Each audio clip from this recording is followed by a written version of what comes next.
ก็บมาคัดสีเอาเป็นของดีสืบไว้ภายหน้ากราบไหว้สาพระเถรานุเถระครูบาอาจารย์เจ้าจุตนจุองค์เจริญพรศรัทธาสาธุชนคนฟังทั้งหลาย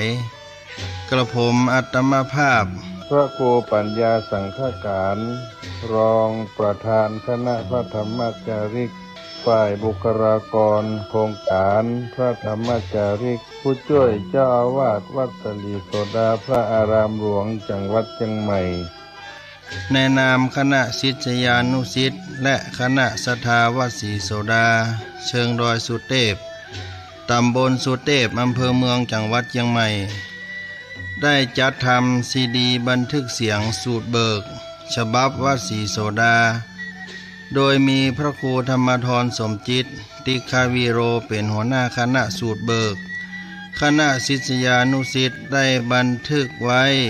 ขณะที่คณะท่านได้รับนิมนต์สูตรเบิกในงานอบรมสมโภชพระพุทธรูปและรูปเหมือนครูบาศรีวิจัยหน้าอุโบสถวัดศรีโสดาในวันมาฆบูชาวันจันทร์ที่13กุมภาพันธ์พุทธศักราช2549แล้วได้นำมาจัดทำในรูปซีดีเพื่อแสดงมุทิตาสักการะเนื่องในวโรกาสพระราชพิธีมหามงคลเฉลิมพระชนพรรษาพระบาทสมเด็จพระเจ้าอยู่หัววันที่5 ธันวาคมพุทธศักราช2549ทรงพระกรุณาโปรดเกล้าโปรดกระหม่อมพระราชทานตั้งสมณศักดิ์ฮือพระปลัดดำริอิทธิมันโตผู้ช่วยเจ้าอาวาสวัดศรีโสดาเป็นพระราชาคณะจันทร์สามัญที่พระพิสารประชานุกูลพระราชทานตั้งสมณศักดิ์ฮือพระครูธรรมธรสมจิตติคาวีโรผู้ช่วยเจ้าอาวาสวัดศรีโสดาเป็นพระครูสัญญาบัตรที่พระครูมนูนกิจจานุกิจในการจัดทำซีดีบันทึกเสียงสูตรเบิกฉบับวัดศรีโสดาครั้งนี้มีจุดประสงค์เพื่อมุทิตาสักการะในงานรับพระราชทานตั้งสมณศักดิ์เพื่อเป็นการปูจากุลต่อครูบาอาจารย์เพื่ออนุรักษ์ภูมิปัญญาและประเพณีการสูตรเบิกแบบล้านนาไทยเพื่อสืบสานเผยแพร่ประเพณีการสูตรเบิกแบบล้านนาไทยสูตรเบิกเป็นการสูตรประเภทหนึ่งของล้านนาไทยนิยมสูตรกันใน8จังหวัดภาคเหนือคือจังหวัดเชียงใหม่ลำพูนแม่ฮ่องสอนพะเยาเชียงรายลำปางแพร่น่านการสูตรเบิกจะใช้สูตรในงานพิธีอบรมสมโภชพระพุทธรูปใหม่ทางล้านนาไทยเรียกว่าการอบรมพระเจ้าหรือการบวชพระเจ้าในภาษาไทยปัจจุบันเรียกว่าพิธีมงคลพุทธาภิเษกและการสูตรเบิกนี้ยังใจประกอบพิธีกรรมงานประเพณีไหว้พระธาตุงานส่งน้ำพระธาตุเจดีย์งานปล่อยหลวงหรืองานฉลองสมโภชศาสนสถานมีพระพุทธรูปตั้งประดิษฐานอยู่เช่นอุโบสถวิหาร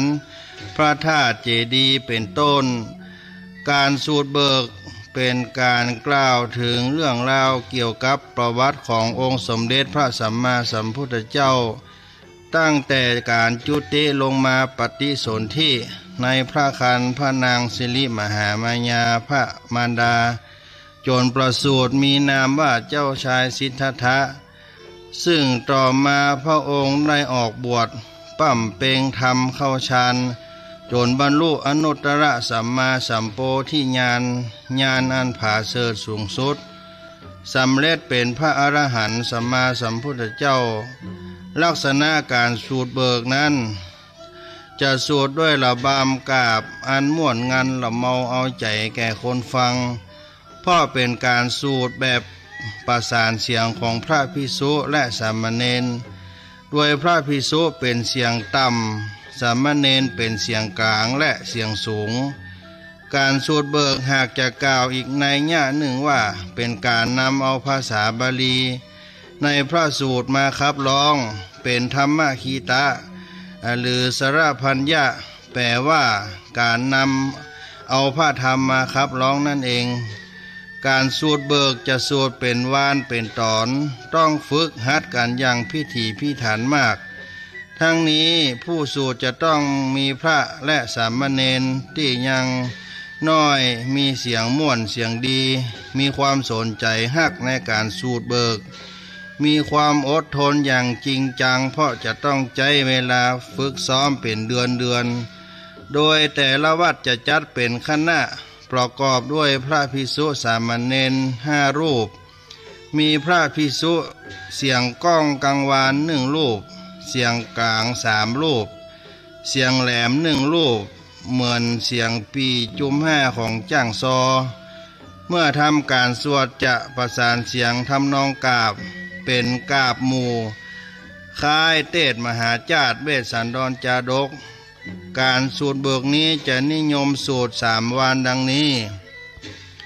วันที่1ตั้งแต่เอโสโนสถาในปัทมยามต้นทรงบรรลุปุเปนิวานุสติญาณ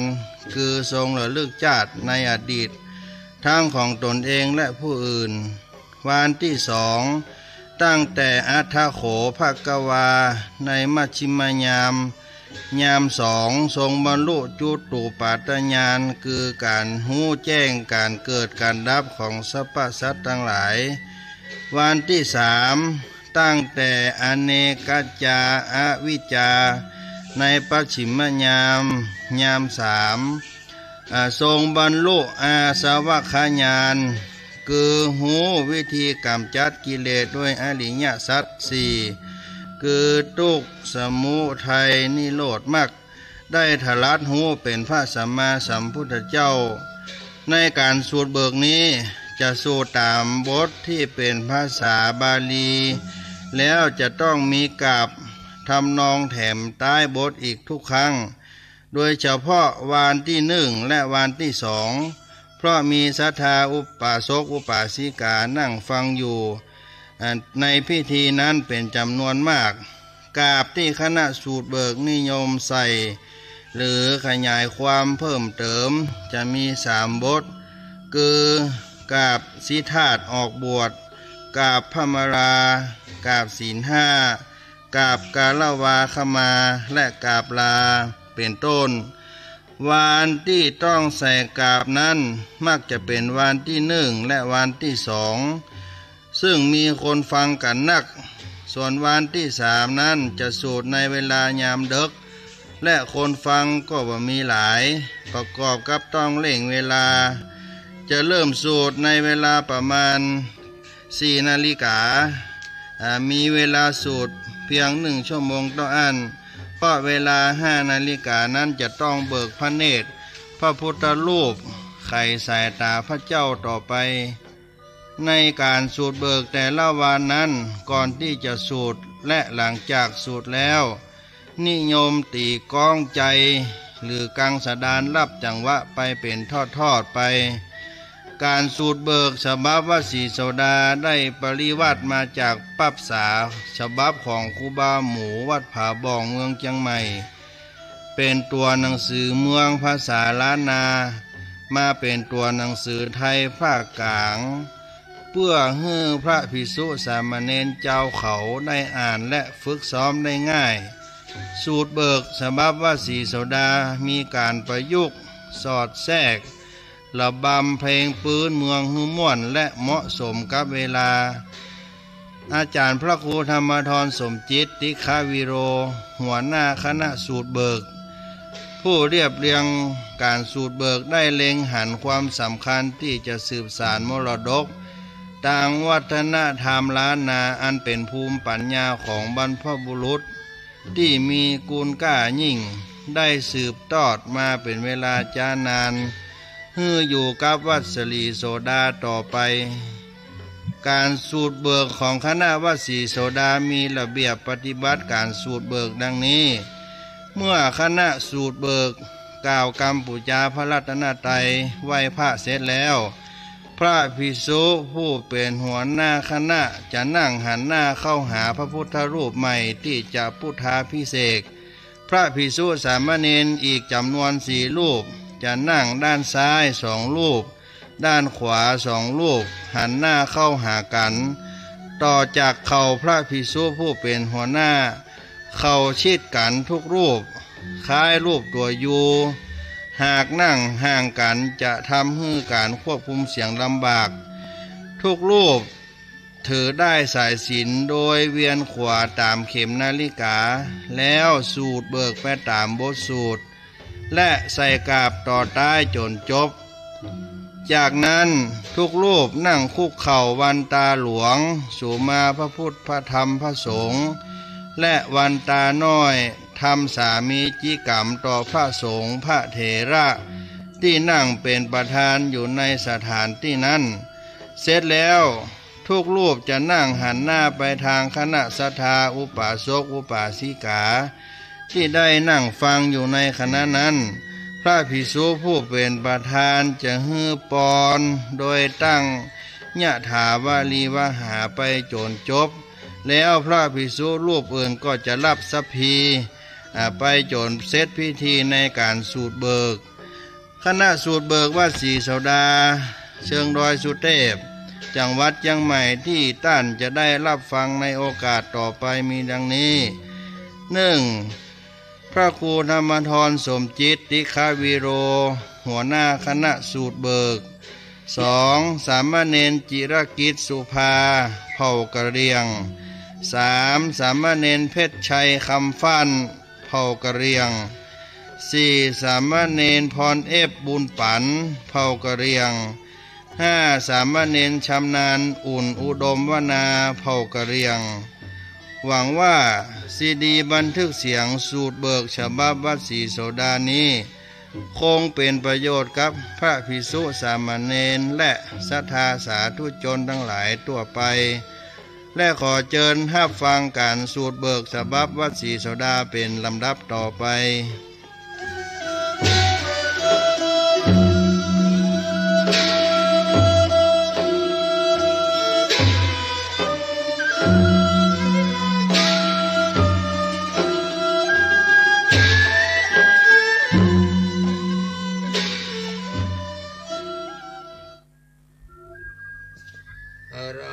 สัมมาสัมพุทโธภควาพุทธังภควันตังอภิวาเทมิสวากขาโตภควตาธัมโมธัมมังนามัสสามิสุปฏิปันโนภควโตสาวกสังโฆสังฆังนามามิอันตมยังพุทธัสสะภะคะวะโตบุพภาคณามะกรังกโรมาเสนะโมตัสสะภะคะวะโตอะระหะโตสัมมาสัมพุทธัสสะนะโมตัสสะภะคะวะโตอะระหะโตสัมมาสัมพุทธัสสะนะโมตัสสะภะคะวะโตอะระหะโตสัมมาสัมพุทธัสสะ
ทิ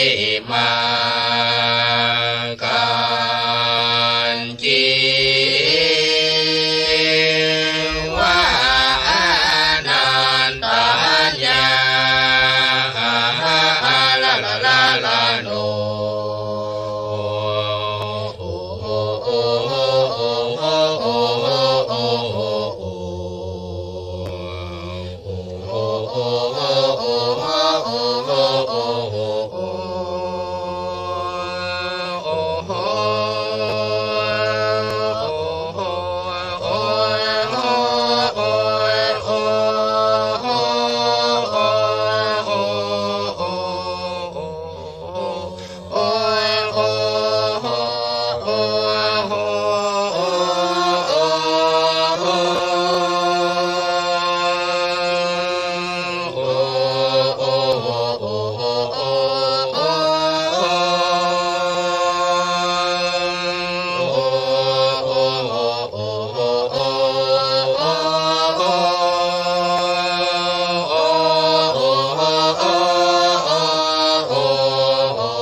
ติตัว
สี